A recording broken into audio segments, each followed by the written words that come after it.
My name's Greg, and the kids call me Granddad, and we have a blast. Now, I was raised in a small farming and mining community in southern Indiana, USA. As I like to say, I grew up between a cornfield and a coal mine.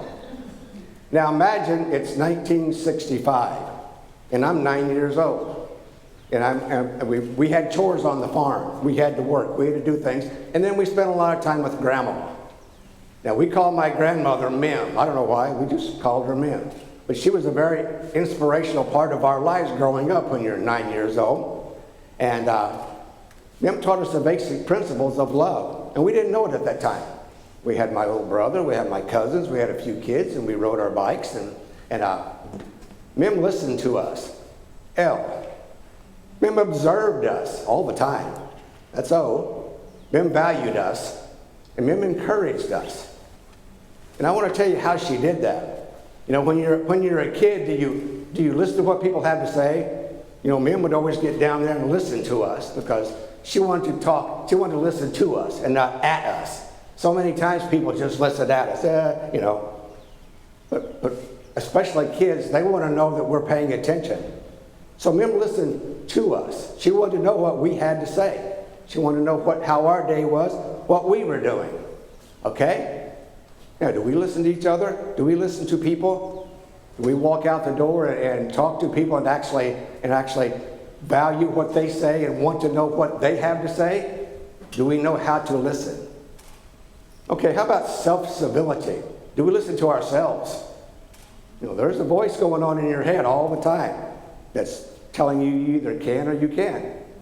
Henry Ford said that whether you believe you can or whether you believe you can't, either way, you're right.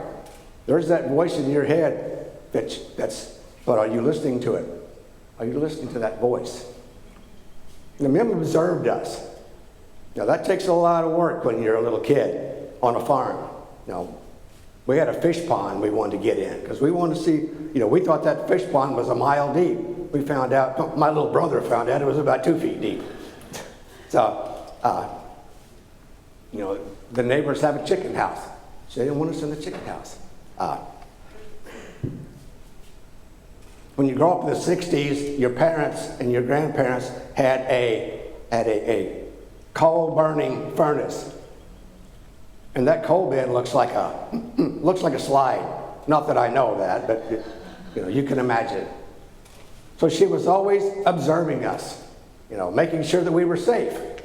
Now, do we observe our friends? Do we observe our neighbors, our relatives? Do we observe what they're doing? We want them to be safe.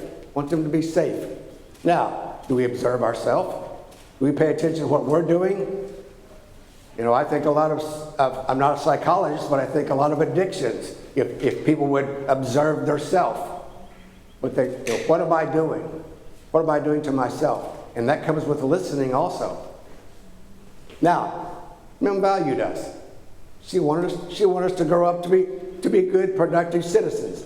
She didn't care how we did that. She just wanted us to grow up to be productive, and she valued us. Now, do we value our friends? Do we talk to our friends? Do we talk to our children?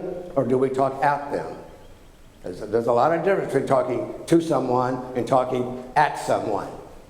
Now, I'm not very tall, so when I talk to kids, I don't have to go very far to talk to them instead of talking at them. You understand there's a difference. Now, what about encourage? Mim always encouraged us. She never told us what to do, but she would encourage us to do right and to do wrong. Because we always wanted to ride our bicycles into the creek. She didn't tell us not to do it. She just told us, well, you want to be walking for 2 weeks because, you know, you tear up your bicycle and you'll be walking.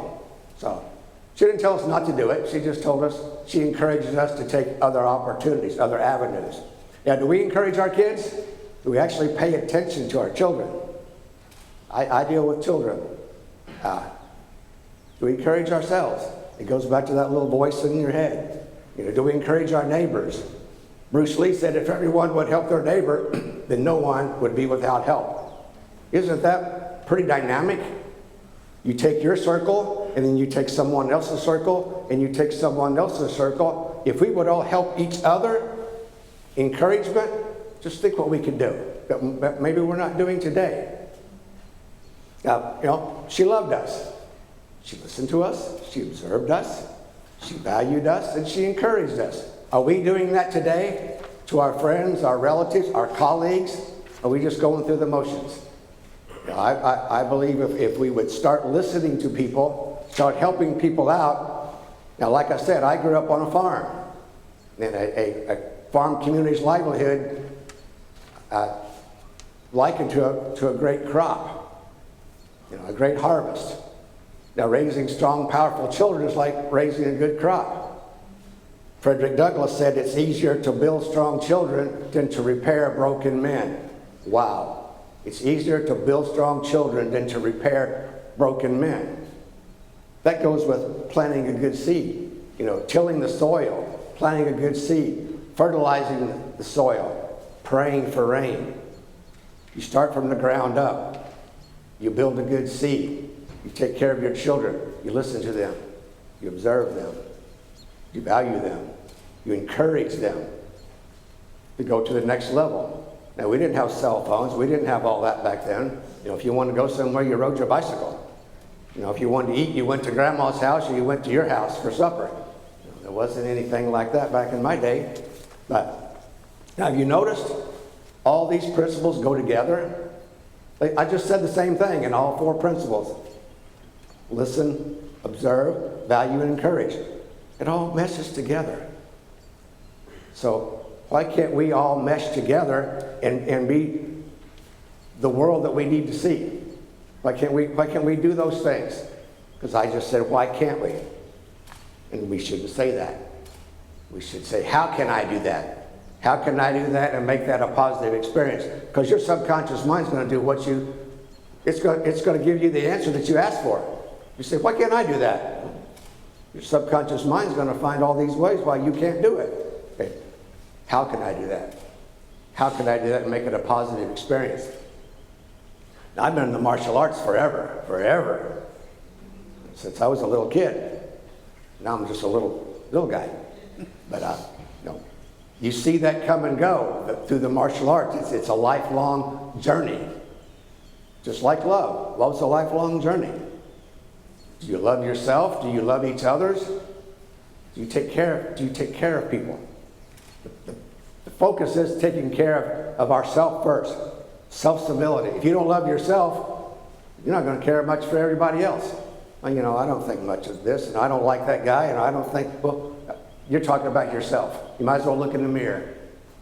If you can't be nice to yourself, you're not going to be nice to someone else. And we have to forgive. There's things happen in my life that I have to forgive people for. And that's another topic, but if you notice what we do every day, is love. When we walk out the door here, we're going to be nice to people. Someone's going to say something to us, and we're either going to listen to them or we're not. We're going to walk across the street, and we're going to observe what's going on, or we're not. We're going to value our friendship. We're going to go home, and we're going to talk to people, and we're going to value that friendship with others. We're going to look ourselves in the mirror, and we're going to value what we did today. Every day is a different day, and we have to figure out what we value today and what we're going to do next week. And the encouragement. Wow, if you just say something nice to people, a little bit of encouragement goes a long way.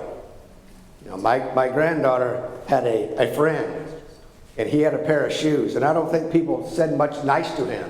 I said, man, I love those shoes you got on. He went like this, just like that. Just for a little bit of encouragement. That made his day.